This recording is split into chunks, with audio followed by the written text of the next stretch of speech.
Welcome to the Friendzy. Hi, I'm Melissa Carter. And I'm Jenn Hobby. And here is our promise to you. The Friendzy is here to change the conversation around age. So that you can celebrate all your years rather than lie about them. Real stories by real women. I'm Melissa, and I once blew an air horn at a high school basketball game at my high school. And the players during the timeout thought it was the actual horn to come back to the game. So they started the game back early. And I immediately hid that air horn. I'm Jenn Hobby, and the only reason I don't have any tattoos is because I was too indecisive on what to get. Can we get some insight into what the possibilities might have been? Well, I really was on a tattoo kick in like the end of high school, like right when I turned 18. I was like, yeah, this is going to be so cool. I'm going to get it. But I just thought the butterfly for me was too cliche because so many of my friends got it. And I honestly, I just couldn't decide what to get. So I never got one and I have no tattoos. And now I don't want one. Huh. Interesting. Yeah. Yeah. You know what else is interesting today, Melissa? I want to say happy birthday to my daughter, Lauren. Oh, Lauren Lauren is turning 8 years old today. What? 8. 8. 8. I 'Cause I know. was there. I was there for her birth. Yes. I 8 years know. ago. I know. And something I always like to highlight on her birthday is that we had to seek out fertility help in order to have her. So if you are, still hoping to have your family and you've had fertility struggles, Melissa knows this very well. There's a lot of ways to have a family. Yes. And if you're willing to work really, really hard and spend tons and tons of money, then, it's worth every penny that you spend on it. And so I like to share that part of our journey to get Lauren on her birthday. Well, we both, I mean, obviously as a lesbian, I needed help to get Mr. Carter, but yes, I do remember that journey for you. And there's different types of help that you can get. Cause Jen and I had 2 different types of procedures. But I do think that, again, we've talked about this before, as gay couples, it's understood that we need help, but I think a lot of straight couples don't talk about it, and there's no Yeah. reason to not talk about whatever it takes, you do it, and then if you are able to have a beautiful girl like Lauren, then, I mean, everything, all the sacrifices are worth it, so Totally. happy birthday, Lauren. Yes, yes. And Grant and I sought help, and we had what's called an IUI, an intrauterine insemination, in order to get Lauren. But I know a lot of people go through IVF, and a lot of folks use donor eggs. You and Katie Jo used a surrogate in order to. Technically a carrier, since it was our eggs, because believe it or not, there's a carrier and a surrogate. Surrogate uses her own eggs. Carrier doesn't. I know it's a technicality, but yes, we did. We have been honest with Mr. Carter the whole time. Like, he knows that there was a boy that had to give his parts to help him get here, and he knows that he grew in someone else's belly other than his mother's. So it's so fascinating. It's Adoption is also a big option that I know that people can go with to start their family. So if that's something that's always been a dream of yours, then go for it. In whatever way, you got to make it happen. Absolutely. I always just like to share that on Lauren's birthday, because if I don't, then it just seems like it was easy breezy from the outside looking in, and sometimes we go through challenging things, but on the other side of it is the beauty. So, well, infertility for women, I have friends who have been able to have children after they have had some help. It took a long time. And then I've had people who try to get help and nothing came from it.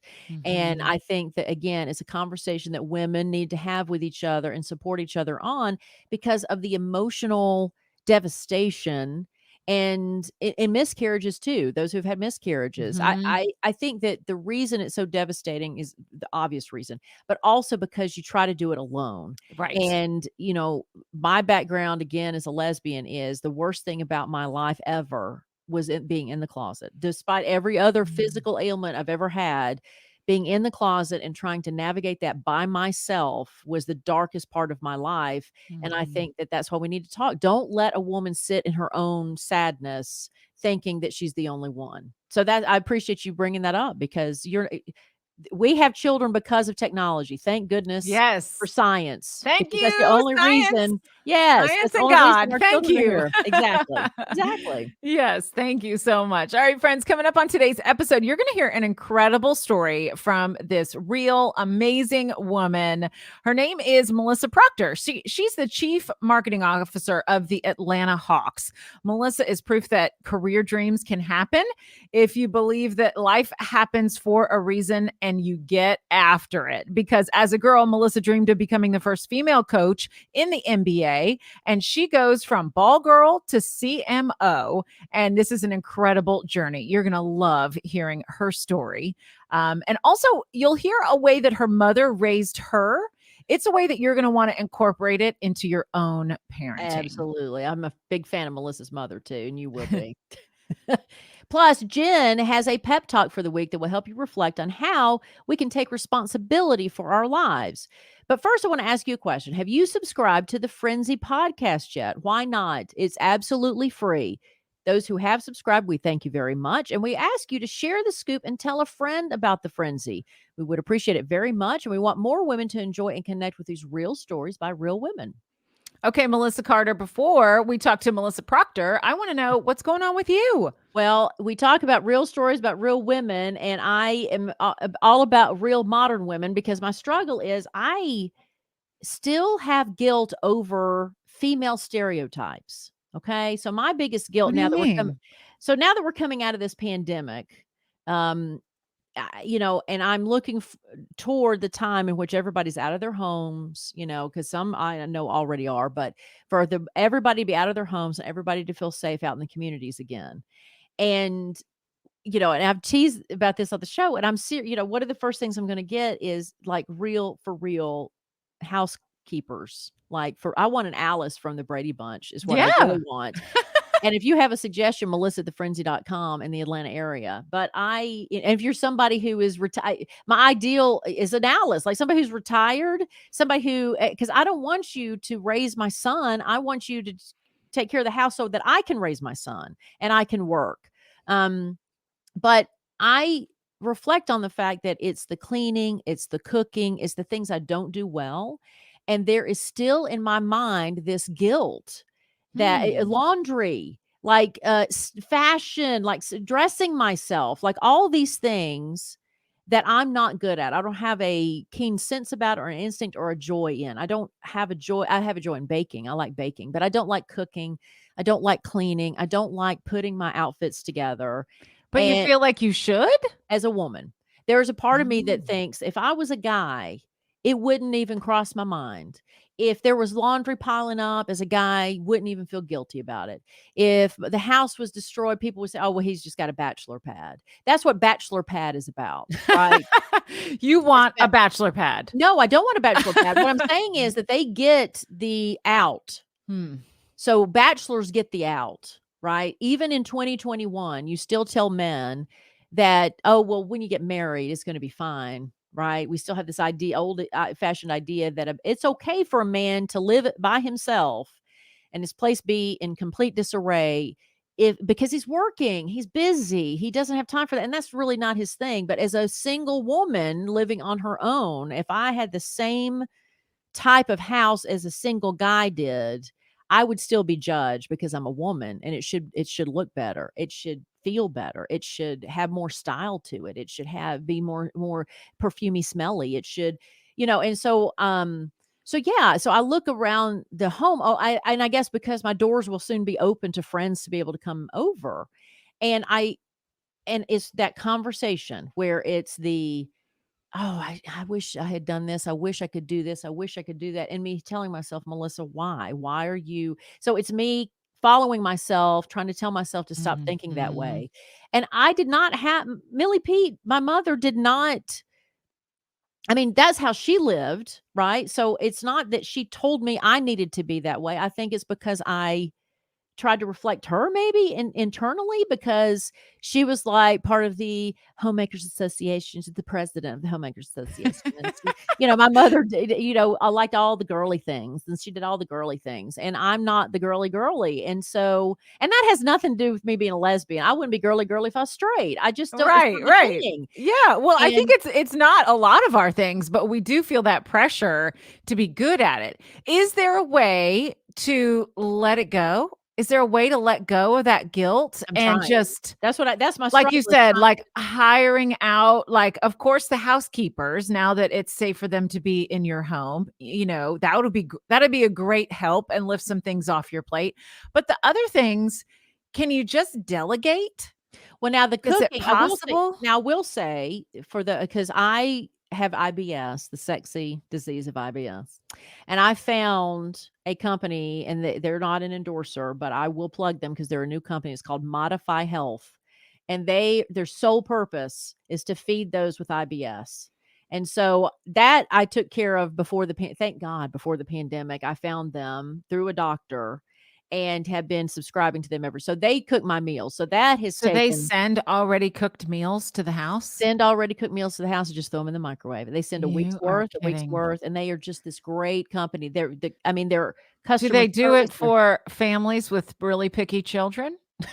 Well, again, their Because meals, like, I don't choose them. I get what they send, and I okay. just know that everything. So, long story short, if you have IBS or any kind of, gut issues, there are certain foods you can't have, and so they already know that, and that takes that's the other reason I don't like cooking, is because food and I don't necessarily get along, and so I've Mhm. never had a love of cooking because I know that I usually suffer after I eat, and so this has taken that burden. So half my burden is Brilliant. taken off by Yeah. this company, and, and they're just, anyway, Modify Health, they're a great company. I will include a link. We'll get a link to you either through the email or on YouTube.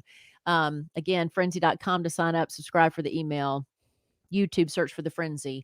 But so that's taken that off. I know there's a lot of other companies for those who don't have IBS that they could take advantage of, Mhm. because I do think it costs you money to have the freedom. So, one thing about having money or being rich or being successful is the fact that it does allow you freedom, but you have to you make the decision to have that freedom, right? Yes, And exactly. I yeah, heard a podcast the other day talking about how people will say, oh, you got the same amount of hours in the day as Beyonce and she gets all this done. Or like, oh, Oprah has the same 24-hour a day that you do. And no, they don't. on this podcast, the person was like, no, they don't.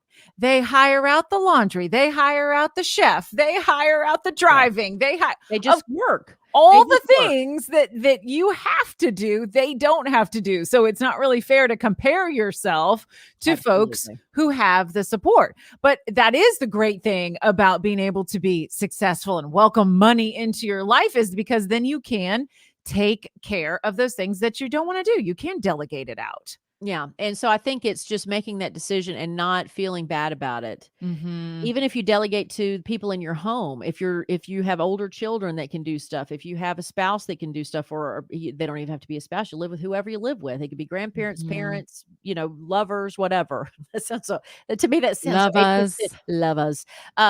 But whoever you have, like, again, you have to delegate it without guilt and without control. That's the other thing. It's like, you can't be like, I can't Mhm. be the person that cleans my house before the cleaners come.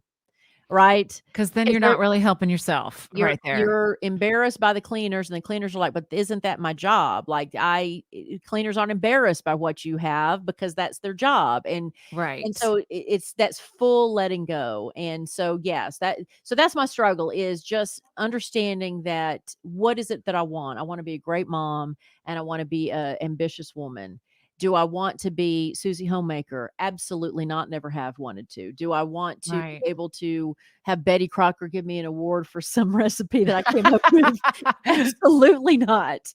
And so I just have to be okay with not being good at everything. And I, again, don't think guys have that pressure on them that women do to be that way. And so it's not only to It's be that okay inner with voice. It's that it's inner the inner voice, voice. right? It's like you Yeah. gotta silence that inner voice that starts getting on to you about not being good at everything and not being a Susie Homemaker. And Right. that You just got to try to turn the volume down on that, or even just say, "Oh," like give her a name. What would be her name? Susie. Karen Susie or Homemaker. Susie, Betty, Betty Crocker. Okay. Betty So, Crocker. all right. So, Melissa Carter, this is what you're going to do. When that voice creeps up and tells you you're not good at doing the cooking and the cleaning and the tidying and all the things, and it's starting to inner voice shame you about it, you just say, "Oh, hi, Betty. I see you've arrived today. Thank you for showing up. Now I'm going to show you the door. Bye." That's right. Like Yeah. by like saying like, "Okay, I see you're here. Okay, got you. Bye, Thank Betty. you. Thank you. There it is. Bye, Bye, Betty. Betty. Instead of Bye, bye, Betty. Felicia, it's bye, Betty. Bye, Betty. Because my house is gonna look like it's a bachelor pad. My house is a Bye, bachelor Betty." pad. So bye, Betty. It's not gonna work. So there you I go. try to combo those tasks. That's the only other advice that I would give you is that I try to combo those tasks with things that I enjoy. So I love listening to podcasts. I'm into all kinds of them, political ones and not I'm anon 50 I and I'm 51 years old. I've tried everything, and I still I still hate it. honey, my But house is a that's how I wreck. enjoy it is like, being able to kind of escape through listening or audiobooks. Like I have friends that'll like listen to You audiobooks like that they're ironing, into. though. You like that shit. You like this stuff. I really don't love it. I would just say that I like the end result of it a lot. Like I love having clean countertops. I Oh, do there's too. I want something somebody else to do about it, that that's like a though. deep breath of oxygen.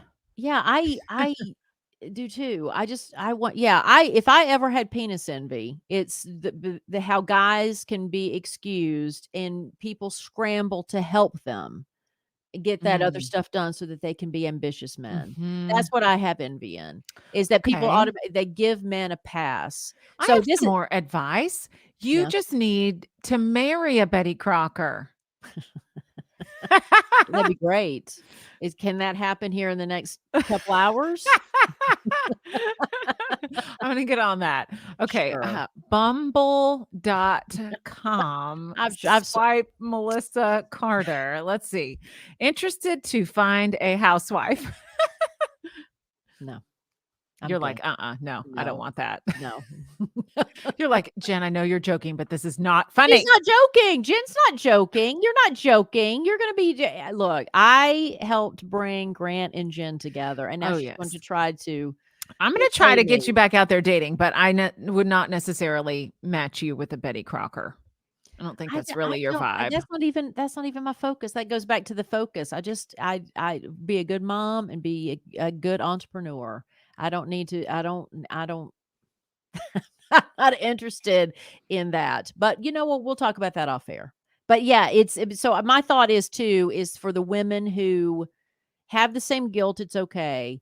And if you have daughters, please don't pass that guilt on to them. So true. And I plan to teach my son that that's not what to expect of women either. Like that's not he's getting a pretty good education at this point, in our life to where we explain to him that that it's not a woman's job to do these things. So, See, here it is. The Frenzies where you get to hear the real life side of things. Melissa's inner Betty Crocker.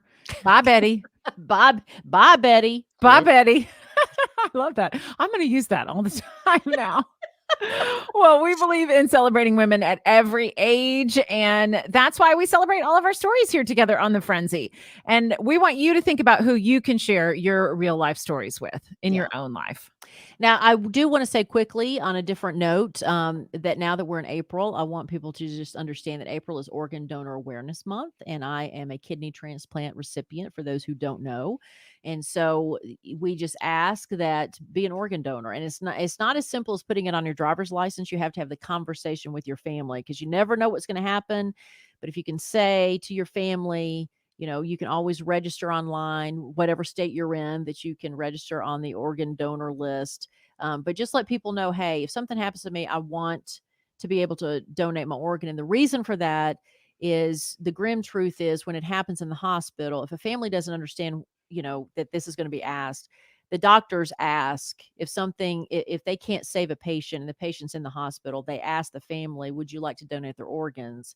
And when the family is not prepared for that question, they usually go off on the doctor as that they're being horrible people. And so that's why I say talk to your family, so that if that ever happens to Mhm. you and the doctor says it to your family, then you can say, yes, absolutely, that's what they wanted. And you can save, gosh, you can save up to 60 lives, just Amazing. yourself, I just did your not know body. that. That's Yeah. amazing. So I think it'd it be doesn't really work. cool if they couldn't save you, to have your parts go on and still give life. Yeah. That's an amazing gift. It's to be, this journey of being a transplant recipient and the people I've met and the events I've been a part of, it's been incredibly, I mean, it'll choke you up to see the people Mm. who it's not, and these organ recipients understand where those organs came from. So the other thing, not only will the organ continue to work, but the person within who the organ is, that person honors that donor for the rest of their life. So it's a legacy that is honored and sacred in the transplant community. So it's not an effort that is taken for granted by any means. I know people who wear buttons every day of the picture of the person who donated their hearts, their livers, their kidneys. I had a Wow. living recipient, so I get to honor my donor in person, because kidneys, you can donate a kidney and a liver, part of your liver living, but lungs and heart, obviously you can't. And you should talk to a heart and lung recipient and they will talk all day about their donor, because Wow. that's who their hero is. So Organ Donation Awareness Month, we're just asked, be an organ donor. We'd really appreciate it. So we're going to get inspired now by Melissa Proctor, who is CMO with the Atlanta Hawks, in just a minute. But first, let's thank our sponsor, Kick It Pajamas. Boom. Kick cancer off the planet.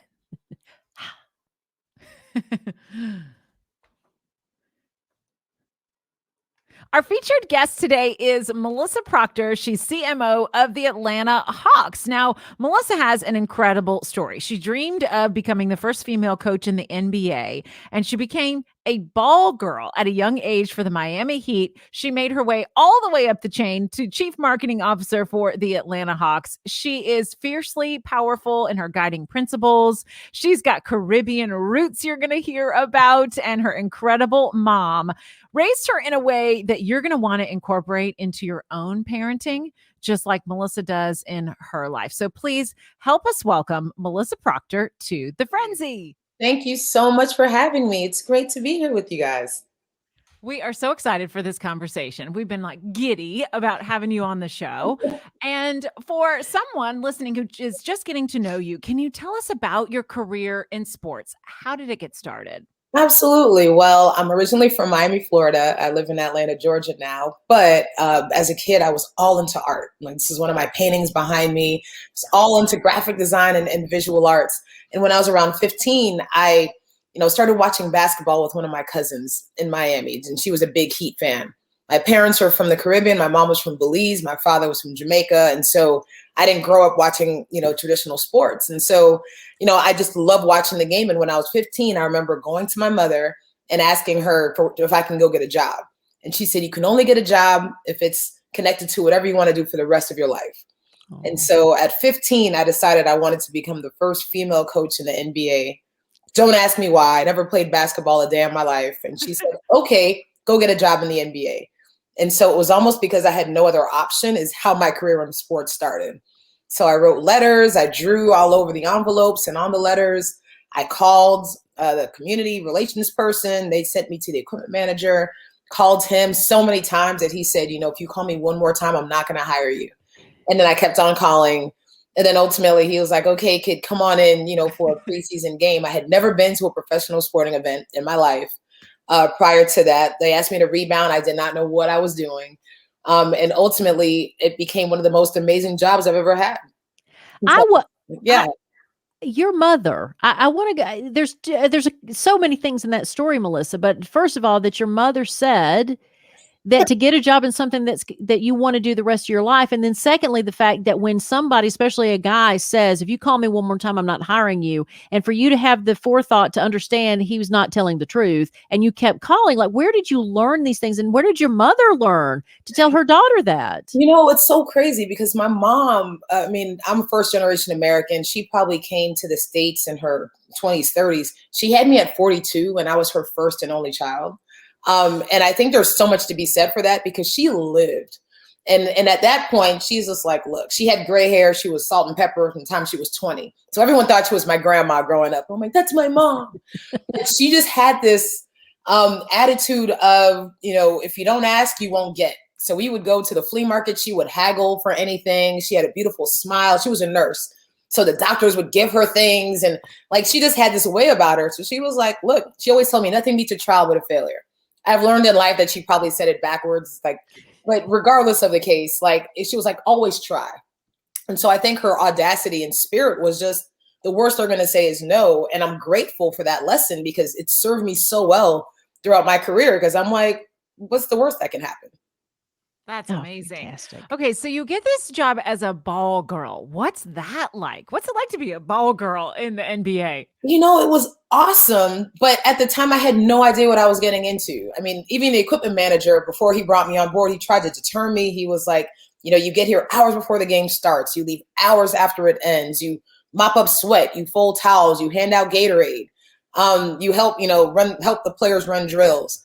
And I didn't know what that meant because I never played. And so when I started, they were all ball boys. And this was before there were any, women who were coaches in the NBA or referees. Women weren't allowed in the locker rooms back then. And so the guys could go in the locker room and I had to stay on the court because that's all I could do. And it was the best education for me. So I ended up working with some of the assistant coaches before the doors to the arena even opened. So Stan Van Gundy was an assistant at the time and he would help run drills with the players. And he was diving for loose balls and doing stuff. And so he would say, hey, Melissa, stand here, do this, set this pick. And, I would be an active part of that, pregame. And then once the game started, it was, helping to rebound. When the game itself started, it was whenever players are at the free throw line, it's taking your mop and making sure you dry the court because they're sweating.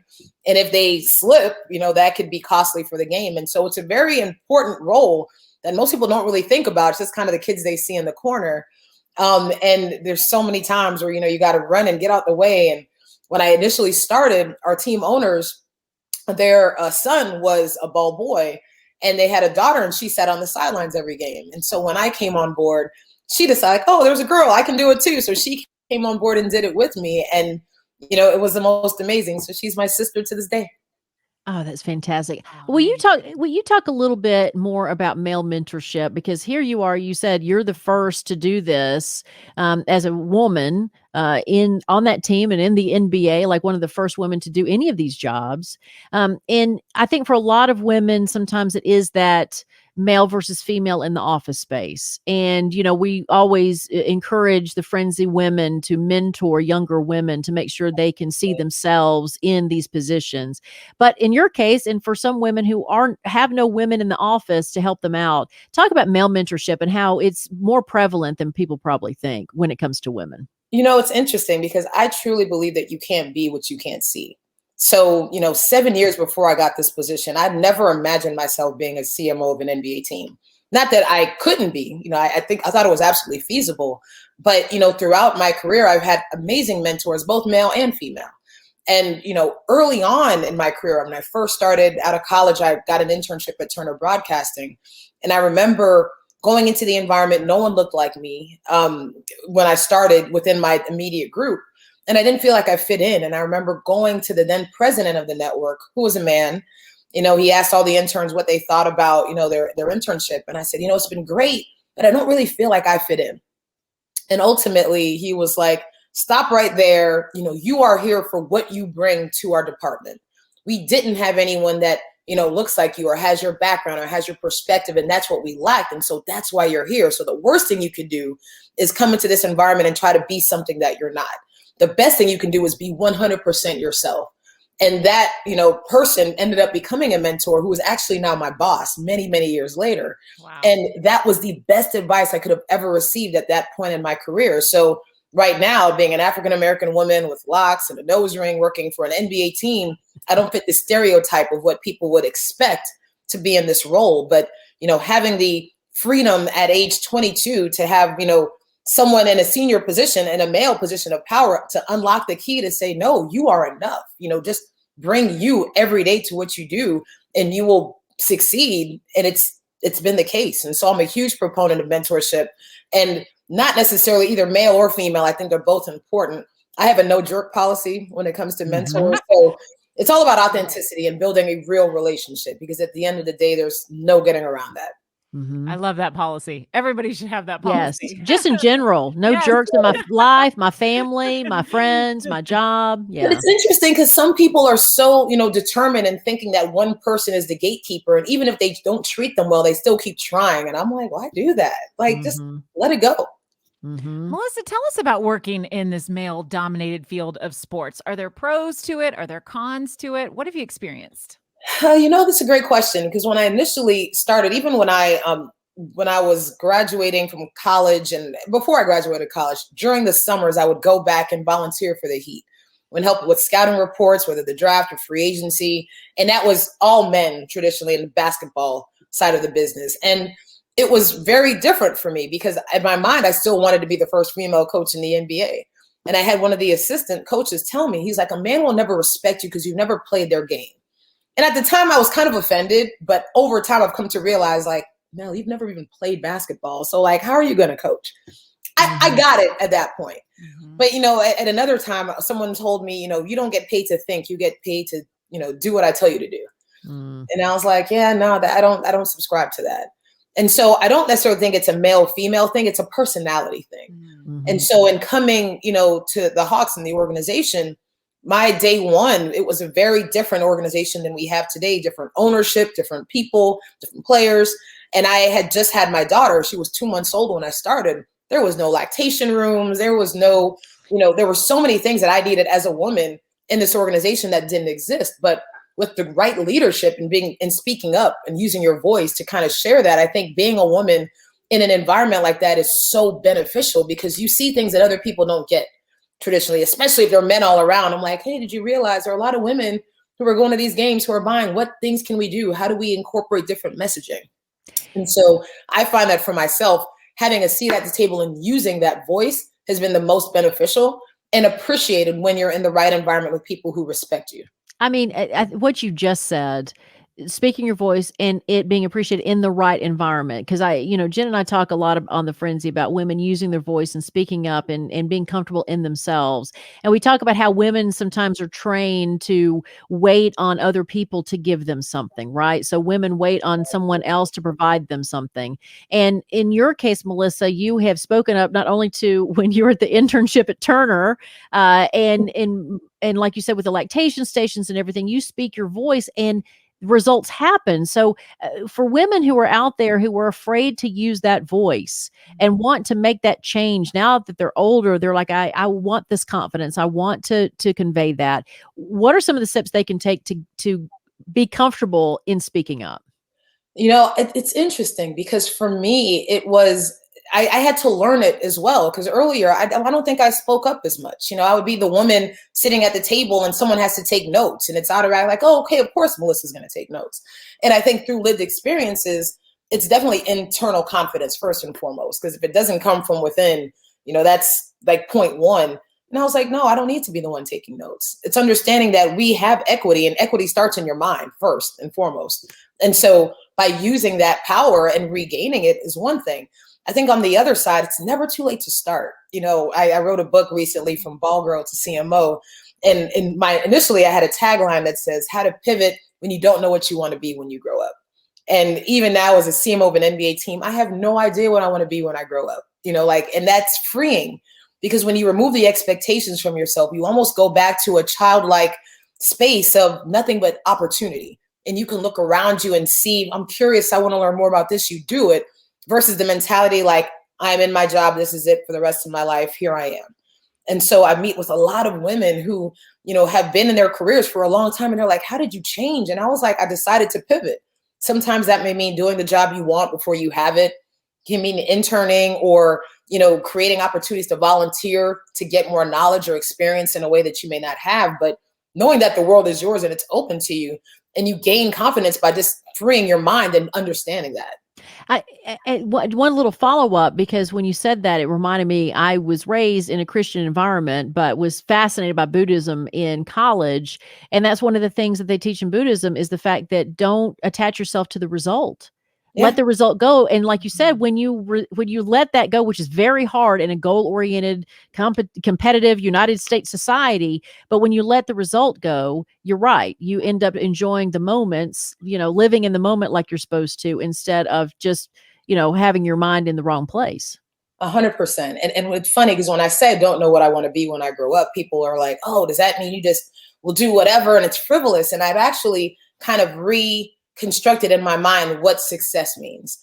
And so instead of being focused on a title or a position or a dollar amount, I've looked at my life now, and I write about this in my book, around the idea of guiding principles and defining what my non-negotiables are for my life, and almost the filter that I would use against any opportunity that comes my way, personally or professionally. Mm-hmm. And so for me, my guiding principles, I call them my starting five. One of them is being creative and strategic. Starting out as an artist and now being in the business world and corporate, if I know I can do both of those things together, that's where I thrive. So I look for those opportunities. The second, I get bored really easily. So if I can do it in my sleep, I don't need to be doing it. So I'm always looking for opportunities or just ways that I can add more tools to my personal toolbox to continue to learn and grow and be challenged. The third one, my mom was horrible with money growing up, like lights getting cut off. And so I made a promise to myself, I'd always pay my bills on time or ahead. And then since I've had my daughter, I want to be able to invest in her future and help other people understand how to do that. So that's really important to me.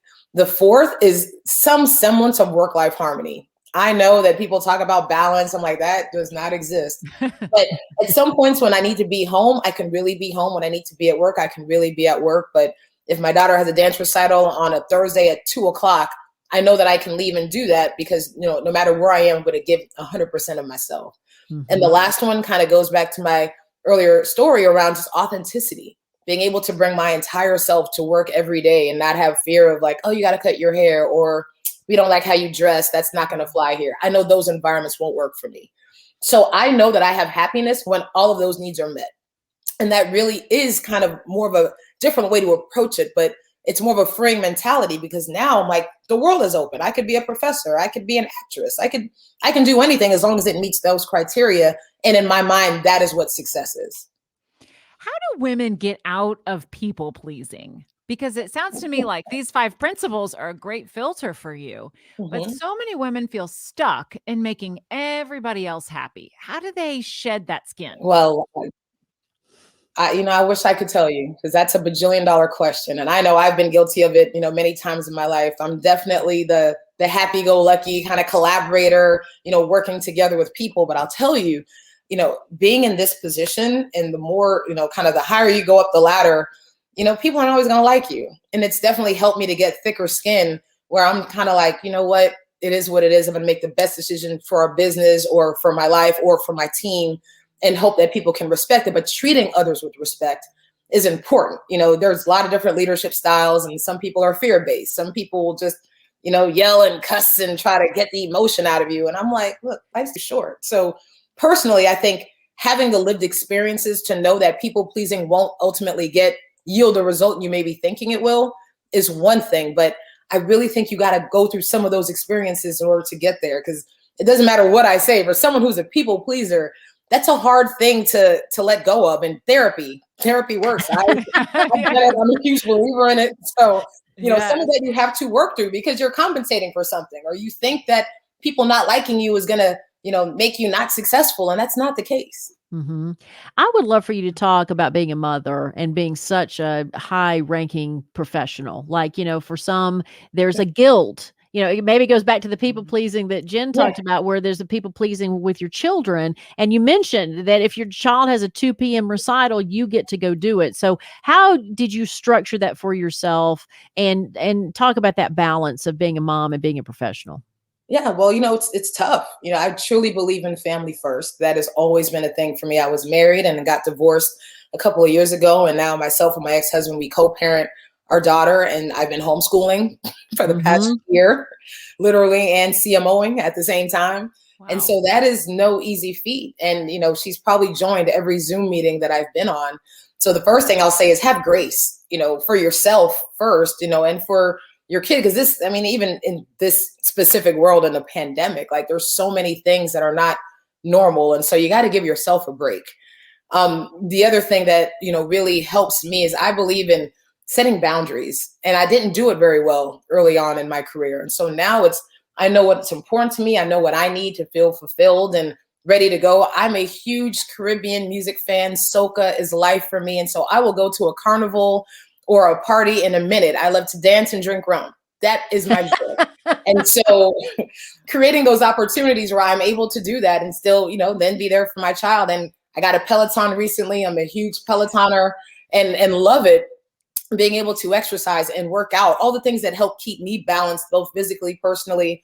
I'm a believer in faith. So I get up every morning, I pray, I read my devotionals, and those things kind of keep me centered. But I have to do that first for me before I can pour into my daughter or pour into my job. And so, the balance, and I mentioned that it's harmony. There's no balance in everything. But I truly believe in, my daughter comes first. And there are days where she's on the iPad a little bit longer than I'd like, but I got a lot of meetings. And so, hey, Yeah. it's okay. But other days I'm kind of like, she really needs to get this math principle down. So I'm going to skip out on this meeting or just listen in and not put my camera on so we can talk about it.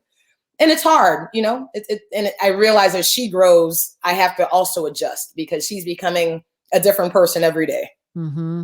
Well, and I think that also we're educating men. I think that for years it was a very women take care of the kids, men take care of work. But I think there's probably a lot of men that regretted that because they didn't want to just have to take care of work. They wanted to be able to do that. And so women are like you are showing even men, look, there is a way to make these decisions and be able to not be a part of a meeting because your kids need something. And guess what's going to happen? I'm not going to get fired. Everything's going to be fine. Yeah. And then my kid's going to benefit from that. And I'm going to benefit from that.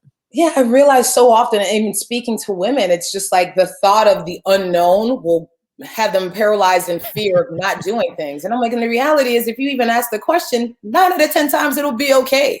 But you've created this narrative in your mind. And so it's almost kind of changing your story. Mm-hmm. I was noticing on your website, Melissa, that you have this catchphrase called get in the game. So what does get in the game mean to you?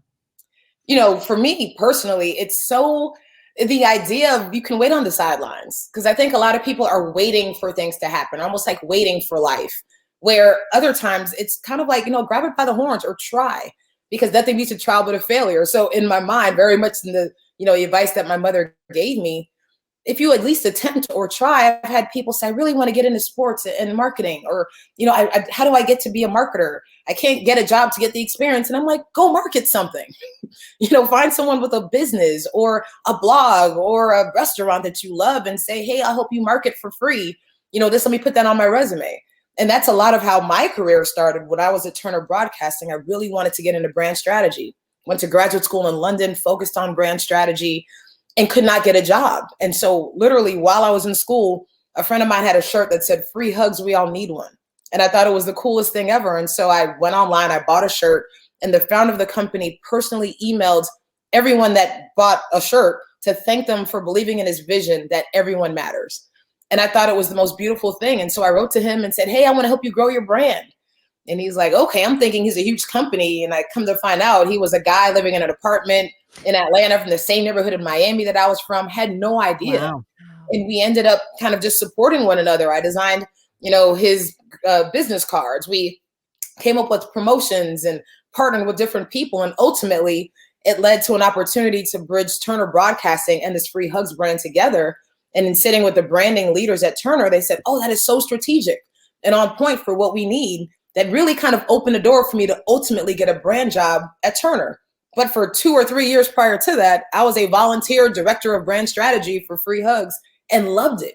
It was in an environment where it was low risk. I could do fun things. We could go out and hug people on South Beach. It was great. But at the end of the day, I got in the game and really, kind of took my passion and used it, regardless of it being for a 9 to 5 or not.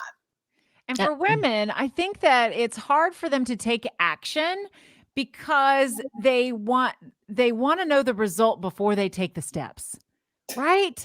So can you speak to that? Because you just dove in, and the clarity comes after the action, not before. And you never know how the clarity may happen. And that's kind of where I went from the beginning of releasing expectation. I didn't go into Free Hugs saying, I'm going to use this to get a job at Turner. I had no idea where it would lead. But in going with passion first and desire, like if nothing else happened, it was an amazing brand that I was passionate about, and we were making a difference in people's lives. So if that's all that it was, I would have been fulfilled. The fact that on the opposite side of that, something happened and it did open up a door is an added bonus. But at the end of the day, it's really, what is your why? And if the why is I'm doing this because I want to make $1 million, or I'm doing this because I think it's going to do that, we all have the best laid plans in our minds, but it's not really us. I believe God and the universe has guided every decision that I've made in my life. And at the time, I've heard no for things, and I was devastated. And I was like, but this is supposed to be it. Why is this not it? And in retrospect, I'm so grateful for the no, because had I not heard that, everything that, happened wouldn't have. And it's, one specific example, when I was 8 months pregnant with my daughter, I got laid off from Turner. I had been there 11 years, from an intern promoted all the way to VP. Amazing experiences, worked in their UK office. In the business unit that I was working on, one CEO left, another CEO came in, and they cut the whole business unit. So 35 of us got let go. Wow. And I was like, everyone's like, you can't leave. You're like the poster child. And I was like, well, I got to have a kid in my house right now. So, we'll figure it out later. And I ended up, having my daughter. And maybe 2 months later, I ended up going to the then Phillips Arena here in Atlanta as a basketball fan to an NBA draft party that the Hawks put on. And I'm there with a friend of mine, and I run into that old mentor that I told you about at the very beginning, who had left Turner to be CEO of the Hawks. Hadn't spoken to him. He's like, oh, I heard you had your daughter. Congrats. I want to introduce you to people. And he walked me around the arena and introduced me to a lot of the senior leaders. And they were like, we heard all about you. We can't wait for you to start. Oh, wow. And I'm like, start what? And so later on in the night, he was like, would love for you to sit in. We're doing some brand strategy work. Would love your help in maybe building this brand. Would you sit in on a meeting, creative meeting? And he knew I had done creative. He knew I had done brand strategy work at Turner. So I was like, absolutely. And he knew I mopped up sweat, because my very first year in Atlanta as an intern, I was also a ball girl on the court for the Hawks, mopping up sweat. And so he knew I had a passion for branding and basketball. And what started as sitting in meetings ended up becoming consulting. And a couple months later, ended up becoming a full-time role with the Atlanta Hawks as a VP of brand strategy. And what I didn't know at the time is when he left Turner, he had a no poaching policy in his contract. So he couldn't take talent from Turner and bring them to the Hawks. Had I not taken the job that he actually advised me not to take and gotten laid off from that job, I probably wouldn't even be able to have the opportunity to work for the Hawks. And so, I say all that to say you never know, but everything happens for a reason. Well, and you meant it Oh, yeah. Goosebumps. That's so cool. Well, and you talk about, the fact that all these things work out, and that's like networking. Don't burn any bridges, regardless of how you feel about your job. And the other thing is, we go back to women our age, usually are getting the self-help books. They're usually reading about new things because they're learning about themselves and finding themselves, or their connection to spirituality. And it reminds me of plenty of people have read The Secret, The Law of Attraction. And the whole idea is, if you follow your emotions that feel good, if you fall, that's all you have to do. If you've never learned about the law of attraction, it basically says, Huge fan. Follow what you feel, what feels good to you, and it will lead you in the right direction, because everything, even the obstacles, lead to something better. They all do. And so, to your point, every bad job led to a good job, and every connection you made, even at 22 years old, eventually led you to where you are today. So it's one of those things, like, don't be so concerned, again, the theme today, of what the result is or how it's going to work out. Just believe it's going to work out and follow your gut. Yeah. And I think that energy is real, and you really have to believe in yourself and have that confidence. But, there's no replacing that. And in the spirit of, networking and relationship building, I found that from the time I was an intern, even till now, having informational meetings is great. The amount of coffee requests I receive, like, hey, can I take 15 minutes, 30 minutes? I just want coffee. I want to learn what you did so I can apply it for my life, or I want a job. And it's so I. And the one thing that I didn't even know this at the time. I had an informational meeting as an intern at Turner with a woman in charge of brand strategy. didn't know anything about her. I said, hey, who are you? How does what you do impact what I do? You know, how can I be of service? And, you know, we were talking and she told me, one, everyone wanted to work for her, which was the truth. And that, you know, there were opportunities that they had for TNT to get in front of different audiences. And so I went home and I thought about what her challenges were. And I started sketching different ideas on paper, and I went and I took it to her the very next day. And she was blown away because what I had done had strategically and creatively aligned with her business challenge. And it was such a unique experience, but I realized that I became an asset to her, not a liability on her time. And in my book, I talk about that in networking. I'm like, always find a way to be an asset to someone, not just a liability. So ask them what their points of pain or needs are. What are their challenges? What's keeping them up at night? And then take the next step, which most people never do, to try to find a way to solve that for them. And it could be making an introduction. It could be a book that you read, whatever it is. But it was a really big differentiator. And I realize now, especially as I talk to, you know, senior level executives, like they're not thinking of it in those ways, because now it's, hey, I want a new job. What can you do? How can you help me? Mm-hmm. And I'm like, and you have a lot of experience where you can also help someone else, but you don't think of it in that way. Mm-hmm. So that perspective shift has been a huge difference. What's one thing that you think older women could do to stand out in their field? You know, as we get a little bit older, we got a little bit more experience, but for some reason, confidence starts to fade a little bit with age. How can we regain that confidence?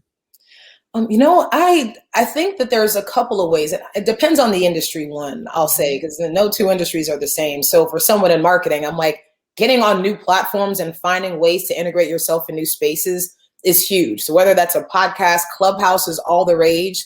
There's so many people who want to be in this space who are experts in fields. And so to get onto a platform like Clubhouse now in its wild, wild west phase, and to really establish yourself as an expert in something, and join conversations where people are talking about it, it starts to just build credibility. You know, I do some brand consulting on occasion. I'd say, hey, you know, why don't you write a book?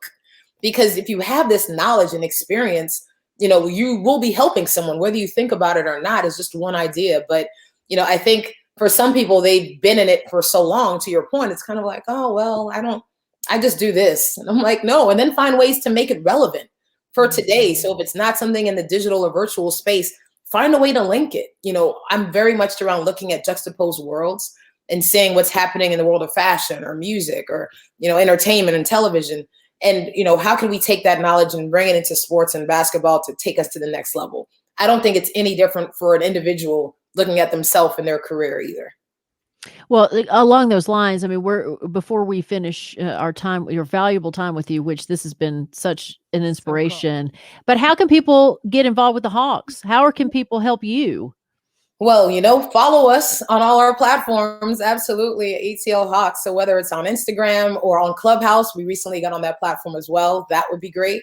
And, you know, right now we're in a really interesting space. And so with the pandemic, we are one of the safest places in Atlanta that people can go to, just with social distancing and our size and our scale. And so, you know, we're starting to let more fans back in the building. So, you know, buy a ticket, come out to a game if you've never been, because it's awesome. But outside of that, we have our College Park Skyhawks, a G League team. We have Hawks Talent Gaming Club, our 2K League.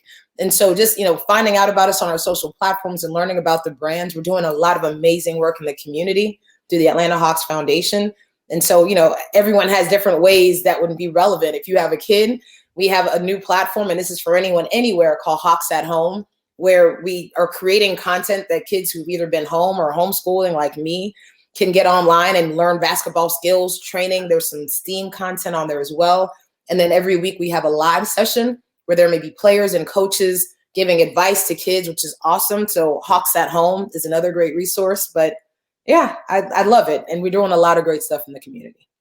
I've got, just to let you know, I didn't wear it because you can't see it on camera, but back a long time ago, I worked on 99X. Station doesn't exist anymore. Yeah. And so we did a promotion with the Hawks. I have a Hawks jersey that has 99 on the back and Carter. And my son is 6 now and is hanging in his closet ready for him whenever he gets through his growth spurt. And so one of us, when we go to Hawks games, one of us is wearing that jersey. So just know that I've kept that for, gosh, that's been 20 years ago. I got that jersey. Awesome. I still got it. That is awesome.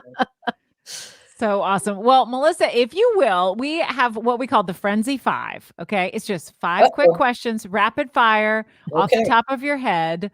And since you guys are both Melissa's going to ask you the Friendzy 5. Yes, our Right. kindred spirit. Okay, here we go. And you first, spell it right. we spell it right. Yes, the right way, right? Melissa and I spell our names correctly. One L, Everyone two else. S's. Yeah, We don't everybody know else. about the rest of them, but we got it. You need, when the pandemic's over, you need to go to the records office and change the spelling because it's been wrong.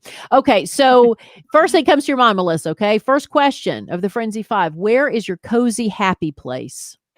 My cozy, happy places in Jamaica, Montego Bay, likely at the oh man, I can't remember the hotel. It's like my favorite place and I go there all the time. But Montego Bay, Jamaica. Absolutely. All right. And there's some rum in your system at the time. Okay. Friendzy, I know. Friendzy 5, question 2. What's your favorite framed thing in your home?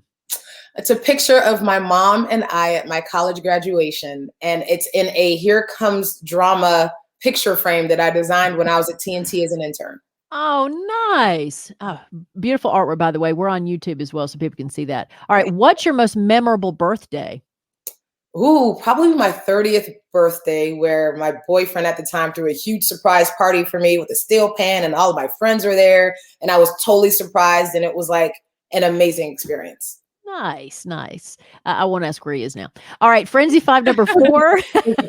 We're still friends. Okay. Right. Okay. I'm just kidding. What's a daily routine or ritual that you stick to?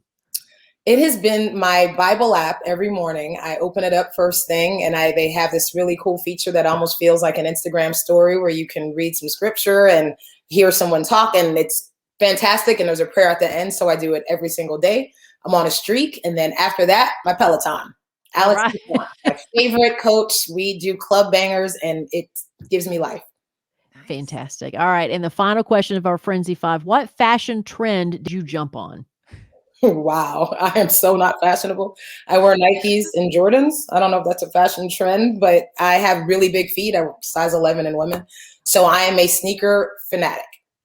Awesome. Awesome. Thank you so much for joining us today. It's been a pleasure to get to know you, and you've got such awesome advice. We want everyone to go and get your book. Tell us a little bit about the book, From Ball Girl to CMO. Where can everybody get it? Yep, Ball Girl CMO. It's on Amazon, or you can go to my website, melissamproctor.com. It's a little more content on there, and my artwork, my original art pieces are on there as well. Or if you like, you can follow me on Instagram at Melissa M. Proctor. If you send me a message, I promise you I'll respond.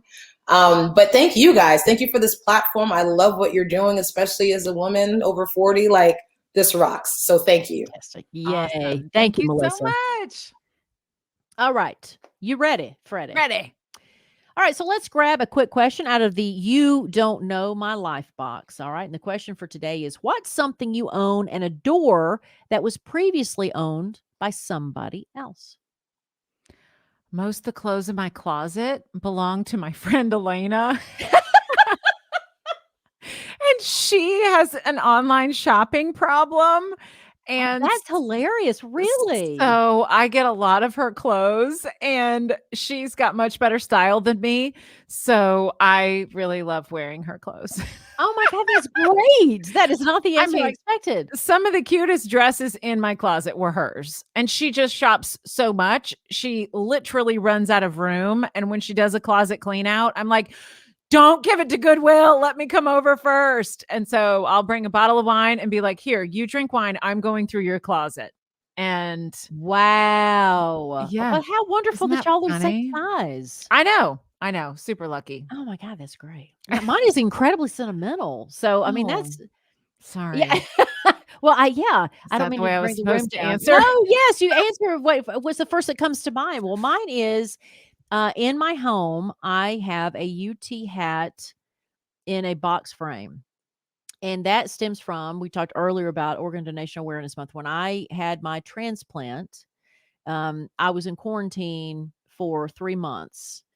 And during that time, UT, when they had a good football team, were part of the Peach Bowl in Atlanta. And I missed out, but the show we were on had Coach Fulmer at the time call and wish me good luck. And, it was a wonderful experience. Well, then the year later, when I was back up and healthy, they were back in the Peach Bowl and they invited me to be a part of the team as we went around CHOA to pass out hats, and the guys signed the hats and gave them to kids.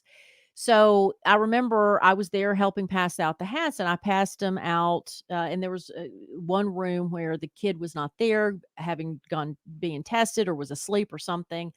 Dropped the hat off, didn't think twice about it.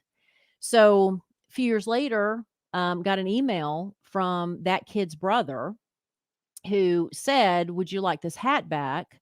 His sister had unfortunately passed away, but she remembered me. Now, she did not know I was there with the team. She just knew I was a UT fan because she listened to our morning show. Oh. And said, "Would her final one of her final wishes is that I got this UT hat."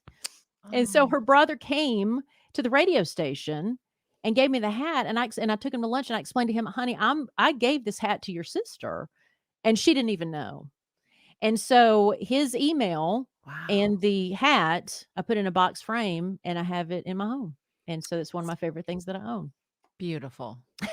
So beautiful. Way better than borrowed clothes from my it's friend with the shopping problem. I will never forget that. I mean, not the hat. I would never forget the hat, but I mean the fact that Elena and you were the same size. I mean, that is so beautiful. That the fact that you have the ability. Gosh, everybody needs a friend who's the same size. I know. And the one who has the shopping online addiction it's great. It is really a great trait. Well, so you're doing a friend of service yours. for her. You're doing a service for her, right? You're helping her out, or are you enabling her? It doesn't matter. You get to benefit from that, so that's good. Yeah. I mean, I'm totally fine to get the hand-me-downs. All right. Now, Jen has your pep talk for this week. Okay. I heard something recently, and I'm just passing this forward. Do you know who Abby Wambach is? Gosh, she is this sounds familiar. Olympian U.S. soccer star, right? So she's been a champion of all things soccer, and she's an author. She is married to an author, Glennon Doyle, and they do a lot on social media and talk about things. And I'm a fan of both of them. But I recently heard Abby Wambach in an interview, and she said, "We teach our kids that you can blame, shame, or claim in your life. And you've got a choice on what you're going to do." And I thought, gosh, that is so genius. Because I like things that rhyme, and those are easy to remember.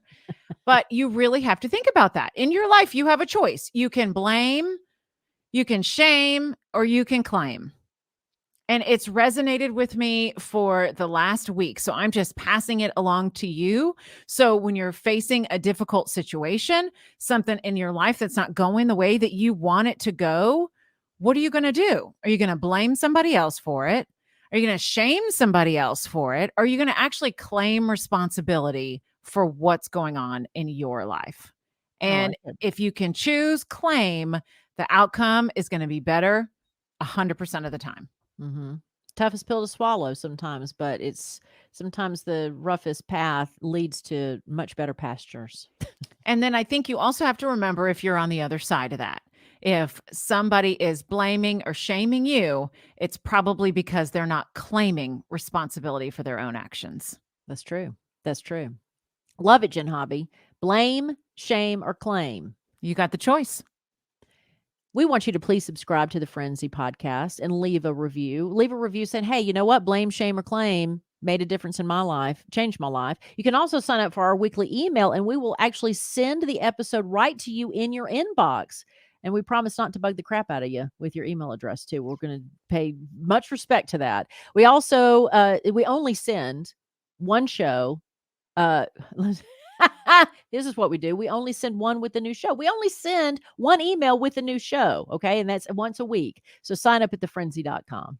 Is there a friend of yours who would enjoy this episode? Please share this with her. Plus, we want you to check out our brand new YouTube channel. It is live with videos and extended interviews. So if you like this show, please share about it. If you post it on your social media, please tag us at the Friendzy so we can see it, like it, and share it as well. And we want to thank some of our listeners who have left an awesome review on Apple Podcasts. Yes, and I apologize because the two that I'm going to read to you are from people who have, code for their sign in on Apple, so I can't give you, props. I can't say, "Hey, Abigail, great job," because this is not. It's AHK04NPT. Appreciate that. Enjoying hearing these two together again. I'm 3 episodes in and have found something relatable in every single episode. Awesome. Also, from AKLKI98, as a 45-year-old female, it's nice to hear people celebrate our age. Jen and Melissa have such an easy rapport. Glad to have them to listen to. So thank you so much. And so many other people who have thanked us and given us great reviews. We really do appreciate it. And we love being here for you. So it's so fun to see that you feel the same way. And when you subscribe and rate and review the podcast, it helps other people find it. So we would really appreciate that. Soundtrack produced by Tammy Hurt for Placement Music, written and recorded by Placement Music creative team member Mark Daniels. The Friendzy's graphic design is by Helen Vickers and web design by Caden Jacobs. These are real stories by real women. Thank you so much for the gift of your time. We appreciate you. All right, until next week, trust your gut. Share your story and stop lying about your age. Yes. We'll see you next week.